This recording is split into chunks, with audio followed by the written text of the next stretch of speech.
So magandang araw kabola. Sa video na ito kabola, we will finally make a world first in a while kabola na NBA trade rumor centered na video kabola. And of course, we will also discuss kabola ito nga pong panalo po ng TNT. So kung hindi pa nakasubscribe, pakipindot naman po yung subscription button. Let's start po muna comments sa mga fans kabola. Neil Martia, Rosales, Teng, and Manuel kapalit ni Heading.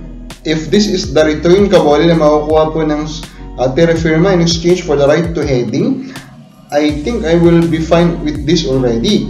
Although trade value wise kabola, siguro mas prefer mo pa rin first round pick and maybe some kabola, no?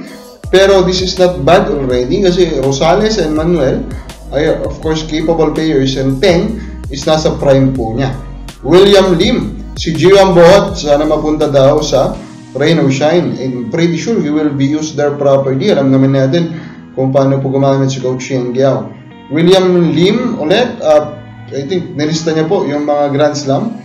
Crispa, 77-83, SMB, 89, Alaska, 96, and of course, yung pong Grand Slam ng San Miguel Coffee, pero I'm pretty sure hindi po yung 2006. Then of course, our favorite, Malyari Mascareñas, sabi niya dito, regards to Troy, hint ko lang sa iyo kung matalo ang Ginebra sa game nila sa TNT at natalo na nga po ang Ginebra. Si Troy sa SMB, if nanalo ang Ginebra, bigay ang SMC si Troy sa Ginebra para makapag Grand Slam. Basically, parang ito rin yung point is to Badu eh. So sila yung idol, hindi bibigayan si Jordan Heading ng SMB sa Converge, sabi naman niya dito. Then tuloy ang acquisition nila Arvin, William, Cade, and Cedric, and Greg, and Ian, sabi niya, sa SMB daw lahat. Wow, nasasabi natin eh. Sa ganyang klase ko ng banat. Speaking of the BBA, of course, congratulations sa TNT kabola. They won again the Governor's Cup. They defeated again Ginebra kabola. This is a decisive victory. I mean, kahit mga fans ng Ginebra, kapag tanungin nyo sila kabola, they know what happened. TNT was the better team kabola. Naitablan nila yung series, pero at the end of the day, TNT is just playing better.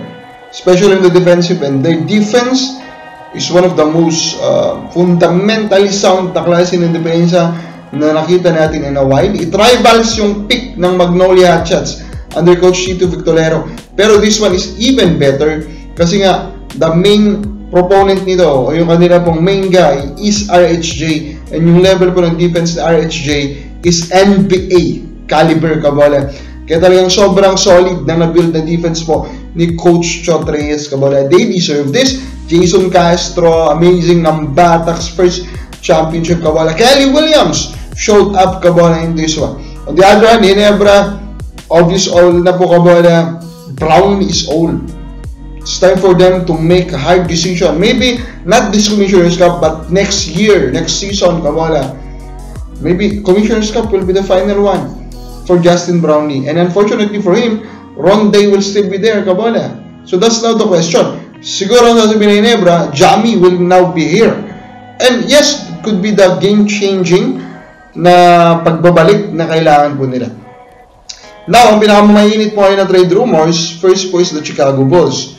First, Chicago Bulls, they're expected, kabola, to check kung ano po yung pwede nilang makuha in trading. Ito nga po si Zach LaVine at ito nga pong si Vucevic kabola, no? So, Chicago Bulls, currently, basically, mediocre team.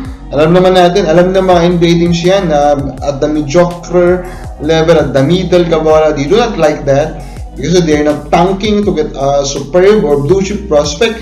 They're also not capable, really, of winning the championship. And that's the current situation po of Chicago Bulls. On the other hand, of course, the much more interesting rumors regarding Golden State Warriors. And that the expectation of Brian Windhorst kabola is ito nga pong Warriors will make a big trade. Kasi nga po pala in the off-season and before the trade deadline, they already tried to make ones kabola. They tried to trade for LeBron James kabola, no? So, alam natin that they want to make a big acquisition to help Stephen Curry get one more championship siguro. They even tried to get Paul George kabola, and of course Larry Markkanen of Utah, pero hindi nila nakuha. Pero now they still have those trade chips kabola that they can use. Kaminga, of course, and Pods are still there. They're young pieces, and of course they're kanilang future first round picks kabola to trade and get that superstar that maybe they need to get one last championship for Stephen Curry. Kabakabal sa mo, may makakuha kaya po ang Warriors kami na po sa baba.